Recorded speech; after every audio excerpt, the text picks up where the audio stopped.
Good morning, students. Today we will be reading the story from Unit 2, second section, that is The Blossom Tree. This story is taken from a Tibetan tale.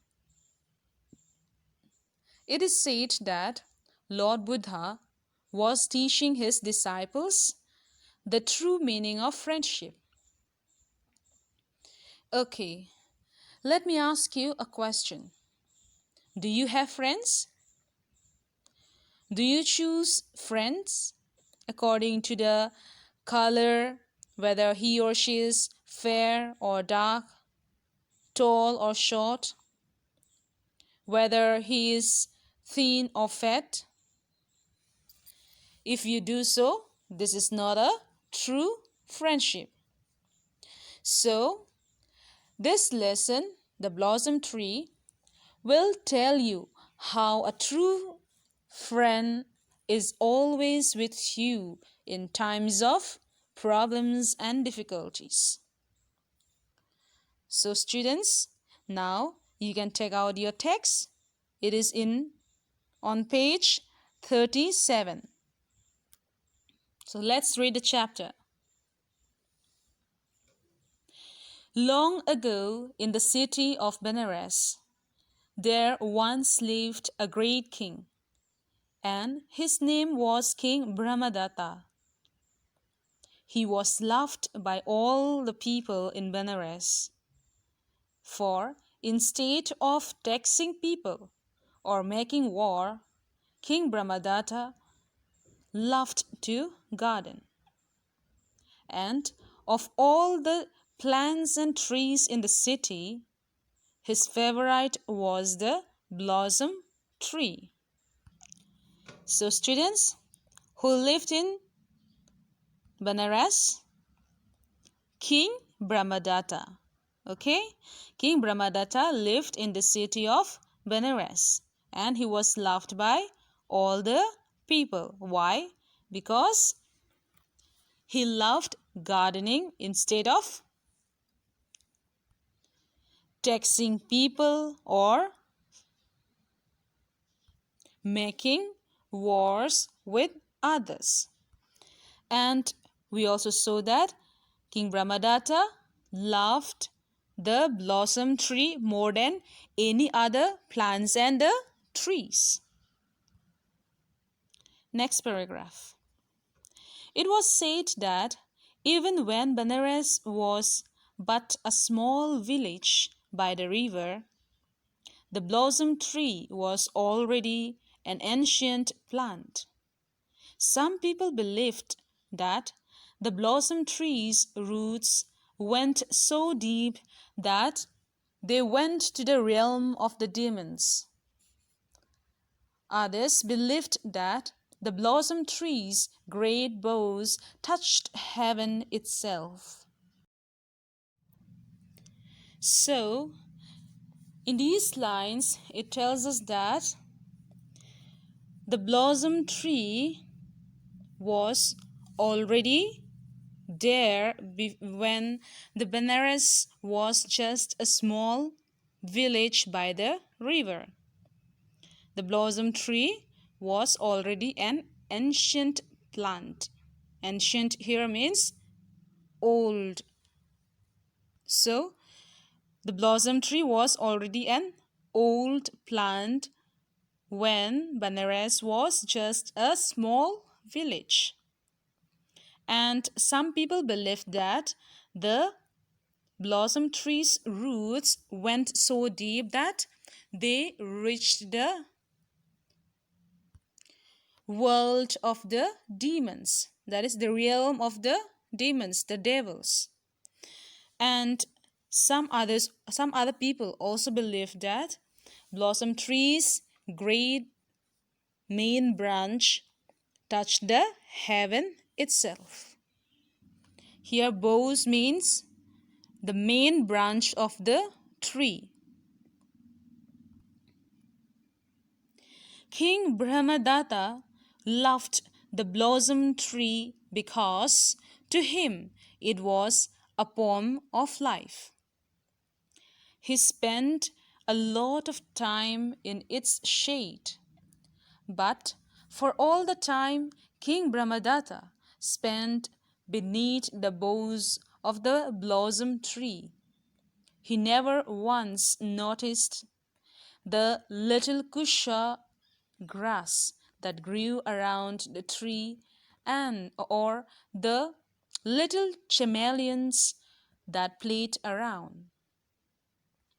No, he only had eyes for the blossom tree.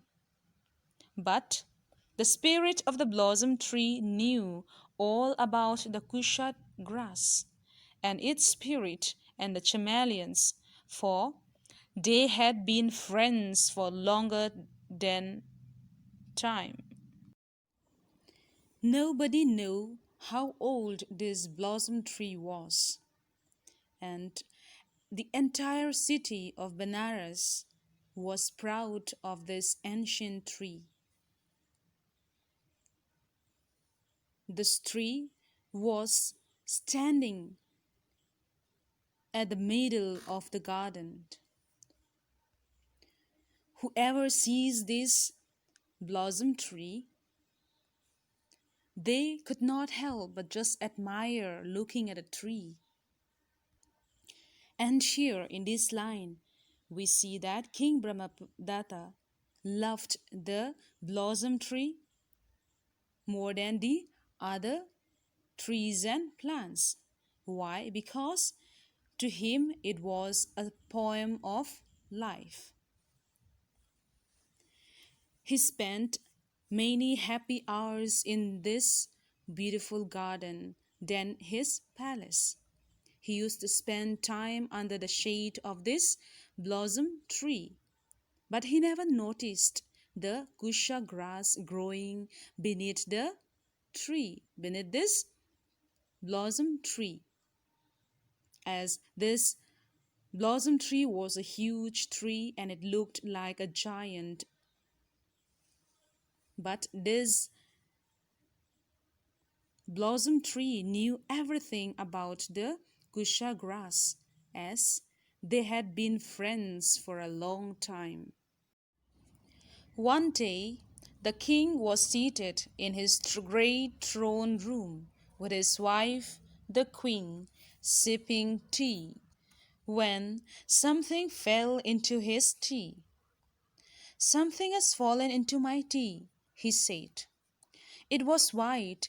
It floated. Then another bit fell. He looked up. The plaster was beginning to fall from the ceiling. "Plaster," he said. Suddenly there was a great rumble in the palace. "The palace is going to collapse," he cried. For, making its way across the ceiling, was an immense crack, and great chunks of plaster were falling all across the great throne room. And in the great wooden pillar which held up the entire palace, there was a great crack. So, one day, when the king was sitting with his wife, the queen, in their room, a piece of plaster fell into his tea while sipping the tea. And suddenly there was a great sound in the palace. Here, the word rumble means to make a low, deep sound. The word immense means extremely large or great. And the king saw that there was a large or a great crack in the palace. And he says that the palace is going to collapse.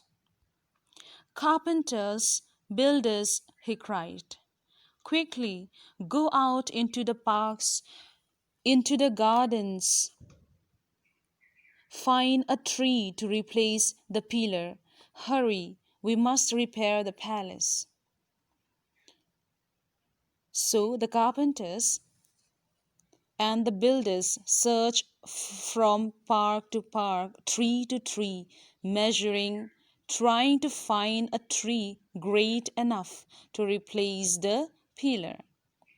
But it was not long before one of the head carpenters returned to the king and fell on his knees before him.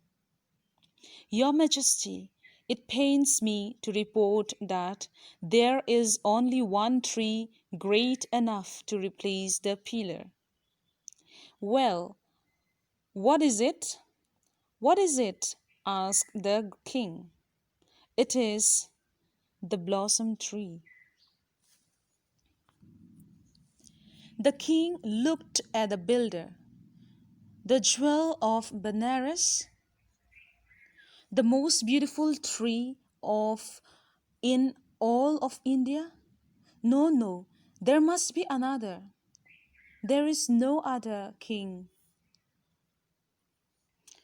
So the king called the carpenters and the builders quickly and sent them to find out the tree which would replace the pillar. So they went from park to park, place to gardens, and found that there was no other tree than the blossom tree which can replace the pillar, and told the king.